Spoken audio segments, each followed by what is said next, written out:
Welcome to this week's episode of Comic Chat with Yet, the Big 5-0. And you know what? 50. Just like Snyder and Capullo, we're going out with a bang. Yeah, that's it, actually. Episode 50 is going to be our last one for a little bit. We don't know if we're going to do this again. We could be brought back to life. Every comic book person that It'll be a reboot. I'll be a black guy. This is how we get Joe. But otherwise, we are a show devoted to all things comic books and popular culture, and we're going to keep doing the show as regular for this week so you guys can maintain, because some things came out. It's not just us ending means comics stopped coming. So last week in comics, what came out? Well, there's a really cool issue of Star Wars. So Star Wars 15 came out. But, Chris, would you stop it? This is not okay. It's the last one. Yeah, you should just be happy. So it's actually not continuing the Star Wars story. It's a one-shot about Obi-Wan, while he was, looking over Anakin back on Tatooine. Yeah, with pod racing. No.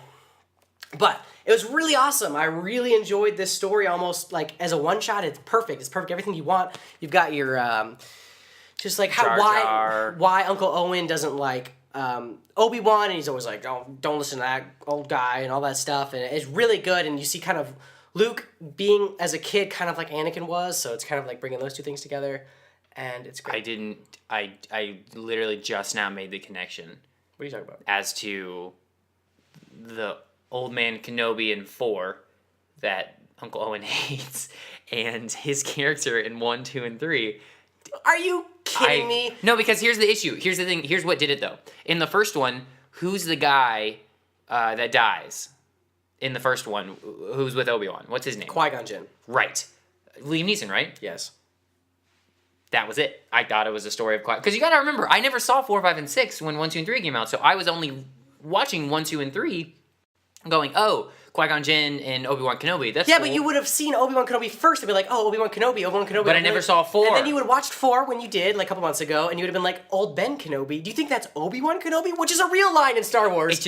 It just never made the connection. But then he said they calls him Obi-Wan Kenobi. Yeah, I know. It just never, honestly just never Darth made the connection. Vader is fighting Obi-Wan Kenobi in 4 I only and remembered says, Obi-Wan, my old master. I only remember Obi-Wan as the old guy. I never remembered him as a But you saw him in McGregor. 3 movies. I only knew him as Ewan. God damn it, Chris. It's time we... anyway. Number 50, it's time you guys know. I don't know anything about Star Wars. As if you didn't know already. It was cool. Cool, that's good. Yeah, okay. Jesus.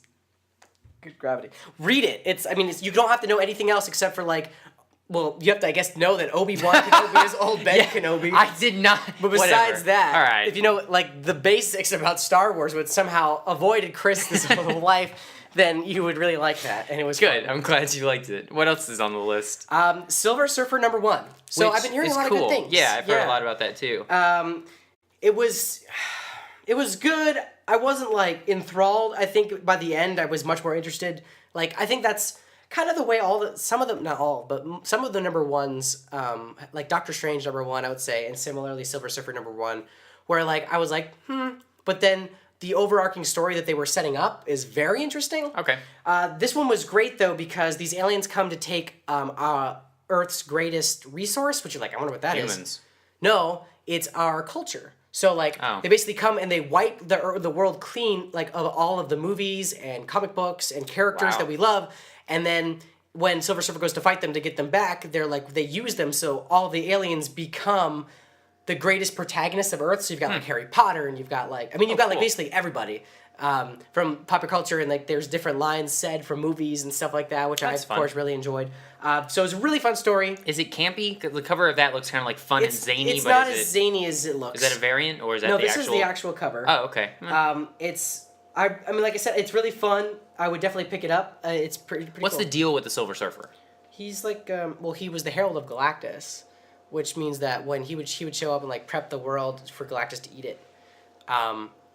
But he escaped that, and he's kind of he's an all-powerful cosmic being. Are there multiple Silver Surfers, but not necessarily named Silver Surfer? Are there multiple? No, basically when you Galactus the reason guys? why he has all this power is because he's imbued with he's the Herald of Galactus, and he becomes all silver and stuff. But somehow he escaped Galactus's powers. I don't know. Got it. Okay, cool. So check it out. Yeah, check it out. Okay. And then both of us read Batman 48. Yeah. Ooh, that was great. good. It's coming up. They're wrapping everything up now. there's a lot of things that are spoilers in it that I don't want to talk about. I know it's really hard to talk about this. The first half of the book actually issue was great and something we won't talk about. But it had direct connection to what happened in 47 at the end of 47. And the final panel was the best. Yes, that was great. One thing that it's not spoiling though, didn't really use Gordon much more than a puppet in this whole. He didn't really do anything. There was oh man. Just read it. It was great. It was by our reactions of this. We've been huge fans of the Snyder Capullo stuff. Check it out. 48 is out there. Just do it. Yeah, it's easy. it's real good. I bought it. I bought it before Taylor did. Yeah, on his account. On my account. I sent you money, so we're good. Everything's fine. I was just like, I got this email and it was like, thank you for buying something on Comixology. And I was like, what did I buy? And it was like Batman 48. I was like, I mean, I would have bought that, but I don't remember. So I texted Chris and I was like, did you buy Batman? Yeah. And he's like, yeah, here's money. Yeah, I was going to send you the money after I got done reading it, but I was at lunch and I was like, I forgot this was out. I need to read this now. Yep. So there we go. And that's why digital comics are dangerous. Oh my God, yes. Yeah. But, it was great. Read it. That's got to be this week's last week for sure. Absolutely. I mean, every Anytime time. it's Unfortunately, I mean, it's kind of like Archie. It's like every time it just doesn't matter because it's good. It's good quality. It's not just because it's legacy. It's just because it's great every time. But when it's over, when anything Scott gets to Snyder, 50, that's the best. Scott Snyder's going to continue writing. It's just but he's not. Greg Capullo is writing, and they're doing something else super cool. Wait, no. He's not writing Batman anymore. Yeah, right? Scott Snyder's continuing writing. It's just Greg Capullo is taking time to do something else. I didn't know that. It's kind of like so us. now I got to pay attention. It's kind of like us. Going on, what else we got? We got a lot of number ones. Yeah, Captain Marvel #1 came out. So Captain Marvel. Nothing about her. Yeah, she's a super powered badass captain lady. Sure. She's really cool. Like Carol Danvers. Planes or something? She was a test pilot, and like an alien spacecraft crashed into her or something and imbued her with superpowers. Okay. Yeah. This is really good. Like, yeah? I think I really like this character. Is it like, I didn't know human? anything. Is that she's why you like it so much? Well, I know she's she's a human, but what do you like about it? I don't know. I mean, it's cool because it just like it had like War Machine in the beginning, and just like I don't know. It's all connected to everything else, and it's her in space, basically guarding Earth from like, just basically they're the first line of defense against Earth. Like they're a space station outside that's supposed to guard, and there's these new characters they introduced. They're pretty fun, and just like. I mean, the end had, again, these number ones, these Marvel number ones are really good at having a really interesting, like, what's going to happen? Hook. And the hook on this one is really cool. I don't want to give it away because it would give away part of the story. But I think that she's a very cool character, and I'm very excited about this movie now. Okay. Because that's coming in 2019 or something like that. Yeah, like the Captain Marvel movie. But really cool character. She's very likable and a great female superhero. So especially if you want, like, a great female-led superhero story, pick up Captain Marvel. It's real good. Awesome. And then every single Marvel book I've had, or not Marvel, every single DC book I've had has had an ad for this book in it. And so I'm like, all right. But, okay, it's Poison Ivy, Cycle of Life and Death #1. So I'm like, Poison Ivy, I was like, she's cool. Yeah. I guess. You know? She was great in the game. She's always great. Arkham Knight, that was really cool. Games. But I was like, okay, and I don't know. And then I went to the comic book store and I was like, hey guys, did you read the Poison Ivy book? And they're like, yeah, it was actually really good. And I was like, fine. And so my stack of books kept getting bigger. I don't even have money for that, but I was like, whatever, I'm buying books. So Poison Ivy, Cycle of Life and Death, really good. Okay. It's about Poison Ivy basically trying to, she's trying to go back to being a scientist like she was originally, and so like her research is obviously. I thought she was a botanist. Yeah, botanist. You're a scientist. I just wanted to say I knew about plant science. Botany. Her and Mark Watney, best friends. Who? Mark Watney, from The Martian. Got it. Botanist. We're a comic book show, not a book show. It was a good book, though. It was a great book. Yeah. So anyway, so she's trying to be a scientist and stuff. She's working with like the botanical gardens in Gotham, and she's super smart. But then Harley comes in at one point, but in her like she's a doctor. Harley Quinzel is the psychiatrist. I never know the difference between those two things. But she comes in and she's like, I think one can give you drugs, the other one can't. And she's kind of mad at Poison Ivy for like being all like kind of I guess adult quote unquote because she wants to get a job. She's like, I'm just finally happy to like have someone to talk to that's like on my level of like plant intelligence. Sure. Like of knowledge and stuff, and I love working with my mentor, this lady, and stuff like that. And then they kind of go out, and Harley's back in her Harley outfit, and they beat up guys for being jerks to women, and you're like, go girls! Oh, good for them. Yeah, it's really good. The art was awesome, like really good art inside.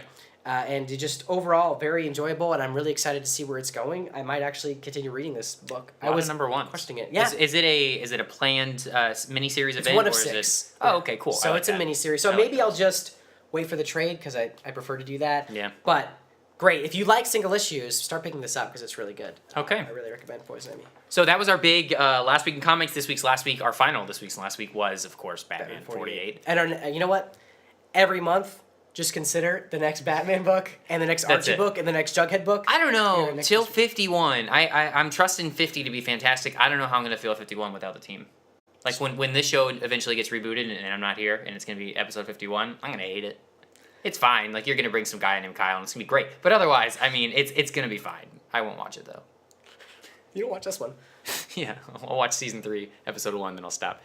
So we have a special wrapping up the backlog. Yes, wrapping up the backlog. So the show began as a show about comics that I didn't understand. Like, I didn't get how any of this stuff worked, and Taylor was here to explain it all to me. And so that's what we're gonna do for the final wrapping of the backlog. I have 4 questions prepared that I wanted to ask Taylor, who did some research about them, to give me an answer.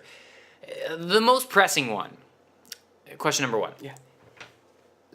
Spider-Man. Now, he has, as I've seen in the movie, I've never read a Spider-Man comic book, but in the movie he has like the little pouch of silk that he's got that he shoots out at bad guys. But if he's like a spider, and spiders shoot it out of their thorax, which is their butt, why didn't he shoot it out of his butt? Or out of his penis at that point? The answer is because in the comic books, he made his web shooters, just like in the new Spider-Man movies. So the reason why they made it, he's that smart. Well, hold on. So he doesn't actually produce. No, his powers are like the sense of a spider, the speed, the strength, and like the clicking on the walls. That's it. How does he create? How does it last infinitely? Does he have cartridges? Cartridges. He refills the cartridges. Even if you watch the old cartoon, he had to refill cartridges. He'd run out of cartridges sometimes and be like, shit. Huh. So there you go. I admit that is a smart-ass question, and that's a real answer. Yeah. I had no idea. That's why I thought it was a funny question. That's because cool. That's why I didn't even bother answering it like in our Google Doc, because I was that's really funny. Cool. Yeah. Okay. All right, so good. he's a scientist, and he makes them, like, if you watch the Amazing Spider-Man movies, he made his web shooters in those. I thought in the first one, though, he shot web out of his wrist in the first one. No, only in the Tobey Maguire's. He has a button here that No. But in the movie, in the Tobey Maguire... Tobey Maguire, yes, I'm telling you, Tobey Maguire, they made it really come out of his body. Okay. And they sent it the same space because they wanted a quick way to explain away him being that smart. Because it is kind of ridiculous. Right. That he'd be that smart in high school. Right. So that's what got me. I was basing it strictly off the Tobey Maguire, he really did come out of his... Okay. Came out of his body, and they just put it there because that's where it always came out of. And then when he got super nervous, he wasn't able to produce as much. So I was like, that's a great puberty analogy. Yeah. But no, in reality, he has a web shooter. Okay, so that's good. Done. Well, easy. Reality, but... Well, comic reality. Yeah. Number 2. And I've always wondered this one too, and I feel like there might be an answer to this, but I don't think there's an answer I'm going to be satisfied with. How do superheroes fly? Before you answer that, is it the throwaway answer of magic? Is it the ability to move molecules and atoms around you so that you rise up, or you can somehow make your weight less than the force of Earth's gravity on you so you can move? I don't understand it. Okay, well, both of those things are correct in a similar way. So, can they fly? Basically, like, Iron Man is obvious. That's an easy one. Right. Yeah, he's got rocket boosters on his hands. But Superman's really the question you're coming at. Yeah. Because magic characters, like Doctor Strange or Zatanna, Thor uses his hammer to fly. He doesn't actually fly. Like, his hammer is like... Yeah, he has enough inertia because it's so strong and big. Holds it up in the air. But no, Doctor Strange, he has a cloak of levitation. So sometimes it's an item that lets people fly. Yeah. Magic. So magic is magic. When they're magic characters, is magic. So Superman, though. Superman. So I did more research on this because... Okay. Excuse me. I was like, okay, well, I know that there's answers out there for real, and I know that has something to do with his Kryptonian biological structure. Naturally. So because he's Kryptonian. So I did some research, and it turns out that it is a manipulation of personal gravitational field that the Kryptonians had gained, and Lex Luthor once theorized, okay, so the smartest guy. Right, naturally. That his planet was so large and had such immense gravitational pull that the species had to evolve to develop natural anti-gravity organs and able to function. And so when he's on Earth, which has obviously a less gravitational pull, he can use those to manipulate how he moves in the air. So he can fly. Right. He can fly by... So on Krypton, though, they didn't fly? No. Ever? Okay, cool. So they were just regulate. It's almost like when they're Krypton, the red sun and like the gravity and everything like that all combined to make them like regular people. Okay. But since they are aliens and their bodies were changed to react to this environment that they were in, when he gets to Earth, the yellow sun, which gives him all the powers, and the fact lesser that environment the lesser almost. environment allows him to manipulate his gravity. It's like training in Denver. Like Yes, running, and then exactly. when you get here... Yeah. Oh, man, I'm learning a lot. That's cool. It's Okay. cool, right? Yeah, that is cool. Yeah. Okay, so he's some sort of organ that's an anti-gravity. Spider-Man has a canister. That's how they fly. What was the third one I asked you? What was the this was big. What was the most impactful superhero death to you? To me, personally... Yes. I think it was the death of the... Spoilers. I guess we should say that right now. Yeah. I don't know what he's gonna say, but here we go. Death of the X-Men by the hands of Wolverine and Old Man Logan. I don't think I've ever read a book that has impacted me more. I was like, at least getting some teary eyes going when I read that. I was like, this is the most horrible thing I've ever seen happen, because Wolverine was so more than bummed about it. But like, very sad. he tried to kill himself and all sorts of stuff, and it was very impactful to me when reading it. And then and they didn't say it was a one shot, so they didn't stay dead for long, obviously, because they stayed dead for long but it was still not like something that impacted future comics. It was its own thing. However, I did want to say that deaths like Barry Allen, Cap, and Superman were impactful to society.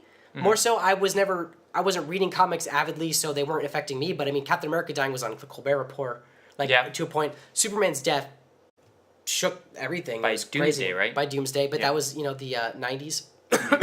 And then Barry Allen died from 85 to 2007. Yeah. So I think that was probably the longest staying death. I mean, Captain America was back relatively quick.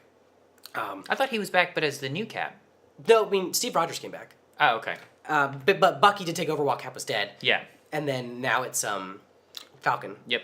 But Superman died for, I don't know, maybe a year or something like that.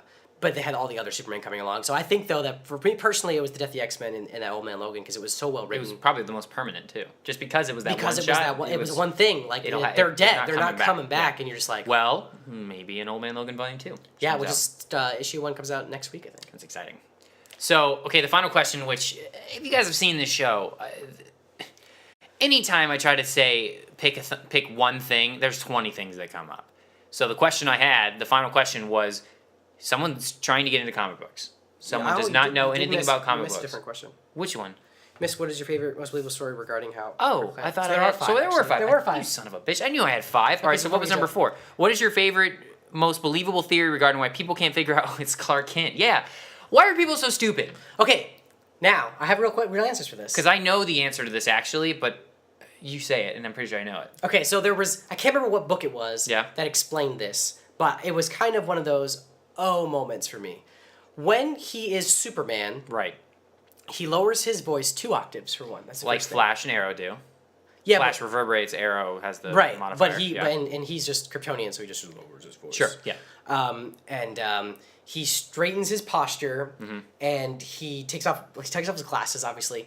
But the reason why that's so impactful is because if you read All Star Superman by Grant Morrison and art by Frank Quietly, I think it's Frank Quietly, they show him as Clark Kent, and he looks like the biggest doofusy, kind of not muscular dude you've ever seen, and that's because he slouches his shoulders. No. He wears really baggy clothes. No. And he trips over himself, and he's clumsy, and he speaks higher, and he does... Body language is a big part of how people perceive you. And he's very good at manipulating his body language to make him seem like a different person. That's why. Okay. So here's the thing. Batman vs. Superman. The trailer. He's not doing it right. Where he's in front of Congress, and he's Superman, and then there's a shot of him where he's at a dinner party with glasses. And if someone was watching the footage going, oh, Superman was in Congress today. I am agreeing with you that they're not doing it very well in that, but I'm telling you that in some comics, the artists do well, and I think that, what's his name did it very well? Christopher Reeves did it very well in those old Superman movies. Like, you're like, oh, that's Christopher Reeve, and his jawline is just amazing, and obviously, like, he's Superman, but there's one moment where Lois... Because she keeps... I mean, she's the smartest reporter in the world. If she doesn't figure this out, you're always kind of like... She's a terrible reporter. Well, she figures it out in the movies. In Superman 2, she shoots him with a gun, but he pretends to there's one point where she pushes him out a window and he manipulates everything till he could fall and be okay, and she feels dumb. And then later she's like, she can't handle it. She shoots him with a gun, and so he has to block it with his hand. And then he does this thing where he's kind of like, no, Lois, don't. And then he grabs it and he's like, and he just becomes like Superman. And then you're like, whoa, I don't want to mess with that guy. Like he does this, like, it's like his body transformed into like the most confident, like, badass ever. Yeah. So, okay, so the theory that I knew, which I think actually Zack Snyder was the one who brought it up, was his, and you told me about this, the glasses had something infused in them which, like, messed up people's spatial reasoning to him. Like, they looked at him. Yeah, it's like they looked at him and the glasses emitted something that made people see him differently than what he actually looked like. Huh, that'd be interesting. Yeah, it was dumb. That's why I like this better. I like the that makes kind of sense. Okay, so the final question then, the real question, the show was founded on the ability to not know anything about comic books, and now I know a lot. I've read too much comics, but you're looking at the wall over there, not nearly enough. But what's the one comic that you would give someone to start comics? So they come up to you, they say, I want to read comics. What's the one comic that will get me into comics? That question is so loaded. So loaded, and absolutely. I had to think about it. But there's an answer. I'll tell you the answer. The Action Bible. No, Chris. That was this week's show. No, okay. It's not that easy because you could come to someone who doesn't like superheroes necessarily, but they want to get into comics. There's so many comics out there. It's not just about superheroes anymore. Yeah, there's so many things. So I think it depends on the person. So first step here we go is figuring out if a superhero book is the way to go or not. Yes. Let's do that way. Superhero book. Hey, I want to read about superheroes. Then you go, okay, well, like, you've seen pop culture. No. Yeah. No, don't do that. Yes, you have to do that. No, you don't. Because the movies are nothing like the comics. They are kind of. No. Okay, so I come up to you and say, Taylor, I've wanted to get into this superhero thing with comics. What should I start with? What issue should I start with? I have a bunch of books here. No, you son of a bitch. that you could read. Okay, no, it depends. Like, if you're like, hey, look, I kind of like Hawkeye and I like the Marvel stuff. No. You don't know anything about these characters. It's like, Taylor, I want to get into comic books. I want to read about comic characters. Okay, then here. Then it's a level of how in-depth, like, because I would say Watchmen is a great book.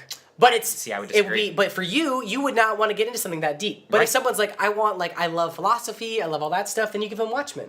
But why don't you let them graduate to that? Why don't you start them on something normal? Here's okay, honestly, what do you think, Chris? The easiest one. Well, it's tough. I thought it is tougher than you think, because you would say Batman, and then you'd be like, right. But what if someone's like, that one doesn't really start you off in an origin story of Batman. You kind of have to understand Batman, and you also have to.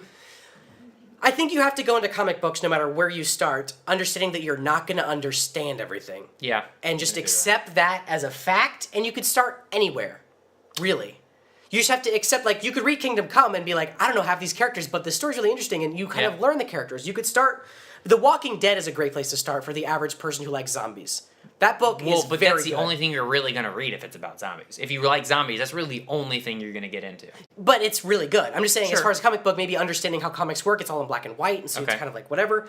Let's see, I'd say Huck is an amazing little story. I think I would disagree, only because to me personally, it opens up the realm of real life, the Archies. It opens up the realm of real life comics instead of superhero comics. Because I would think people that are saying I want to get into comic books, I bet you if they call them comic books, or they just say I want to get into reading comics about superheroes, they probably don't even know about the Huck, the Archie, the Jughead Saga. That's the one I was trying to think. Saga. That form of non-superhero, but just telling life. Interesting stories. Comics. So I think most people would say, "Hey, I want to get into comic books." I'm assuming it's about superheroes. So you can start them off on a superhero, an easy to read superhero story, like Batman, the Snyder Capullo Batman #1. It's great. I think that would be honestly, I think that would be the way that you give them Volume 1, like you did with me. That was the first one I really got into. Okay. You gave me Volume 1, and I read Court of the Owls. And I was like, shit, this is great. And then I breezed through 2 through 6. And then but that's the cool thing about comic books, and the way that I did start with Watchmen and Kingdom Come, and then Green Lantern, but that was just because the movie was coming, and then I read Kick-Ass, and just because I was like, to me I was like, these movies are coming, and I want to understand them like I understand books, so I started reading these comics, and then people were like, I was like, well, I like Superman, and then I started getting into Superman. There's actually a really good Superman book, and I can't remember what it's called. I'll write it here, or I'll put the picture up. That when I went to Emerald City, which is a big comic book store in our area, the owner, I was talking to him about Superman books, and he's like, here's a Superman book that my wife likes. She doesn't really care about superheroes, but it's about Superboy Prime if he wasn't this crazy person, and they wrote like their own, like, it's really like a human story about a person that is named Clark Kent, lives in a small town in Texas, and actually ends up, but he's in our world. Kansas, sorry, you're right. And ends up actually being Superman. Student surpasses the master. Okay, so that's a really good book, too. Yeah. That's kind of like it's almost superhero-y. Hold on, wait a minute, though. What's confusing to me, did you only get into comic books when The Watchmen came out? 2007? Yeah. Yeah. He's got a fucking bookshelf. I devoured them. I didn't start comic books. I think I was close to $1,000 in comics that are sitting outside of this camera's frame, and it's only been 7 years. I would say that it was about the senior year of high school, if not like junior, senior year of high school, that I started reading comic books. Jesus. It's one of the most expensive things you can get into, but it's also one of the most rewarding things because for me in trades, maybe not single issues, but trades, I can go back and read all the time. And they're great to read. They are great to read. It's like watching a great movie or show or something, but it's better to me just because you can read it at a faster pace than a movie will take you. So there we go. It didn't get the answer I wanted because I didn't expect it. Archie's great too if you don't like comics. Yeah, okay, we'll go in that path. If you want to read about comic superhero kind of things, go with Batman or Old Man, like or Hawkeye: My Life as a Weapon. If you want to go Marvel or DC, I would say Scott Snyder, Superlaw. I really think that Hawkeye: My Life as a Weapon is so good. And then if you want to do non-superheroes, but you will love the illustrations and the story that's being told, Archie number one. And Huck is great, easy enough. Huck is good. Archie just doesn't compete. So good. So that's it. That is episode 50 of Comic Chat with Gats. We're a weekly show devoted to all things comic books and popular culture. We are also, though, a part of the CBX Cast family where Kyle, Joe, and Taylor do the Cardboard Box, a show devoted to all things video games, and I made fun of it at the beginning, but it's really cool. Especially Season 3, it's video now. So it's incredibly difficult to make, I'd assume, but otherwise you should definitely check it out. And then we also have Real Retro, which is devoted to movies pre-2005, but they did a really interesting thing on Star Wars, The Force Awakens, like a roundtable. Yep. And I kind of figured, how are we going to end this show? Yeah. There's ways we can end this show. I don't have a bomb or anything. He's just looking around. You don't know he doesn't know this part. So I've always thought of this because I love The Simpsons. Simpsons is one of my favorite shows. And this is one of the big theories that's going around of how they're going to end The Simpsons. And I figured I would end the show the exact same way. Right here is the link to our very first episode. Mm-hmm. And so now, when you're ready to watch the next episode, watch the first episode. So we're cyclical. So that means I should probably upload all the rest of the other episodes that are on YouTube. The first episode is up there. The first episode is definitely up there. That's why it's right there. Otherwise, just subscribe. Subscribe and then just check out all the other episodes. Because what's fun is this is an origin story about me. Not you, because you knew all this shit. Yeah. But like the first episode, you knew nothing. It's bad. Like our opening song was horrible. Taylor had a totally different. Hello, everyone. Welcome to Comic Chat. I was very regal. Yeah. And so I mean, it's about the Flash. It's a great history on the Flash. So there's the link. Watch it, and now you get to just go through our back catalog of everything on our YouTube channel. Make sure you subscribe. And if you really love this stuff and you want us to do webcam videos, which I just don't think will be the same. Let us know, and we'll see how that goes. We'll try it out. We'll attempt it. But otherwise, for the last time, Comic Chat WGAT on Twitter and Comic Chat WGAT on Instagram too. I'll probably keep those going. Yeah, I think we'll keep those going, definitely. But for the final time, bye. See ya. Comic Chat with Cat. Cyclical. This is the end. My only... That's the song. What if I didn't record it? That would be fun. Chris, it's frozen. Mother...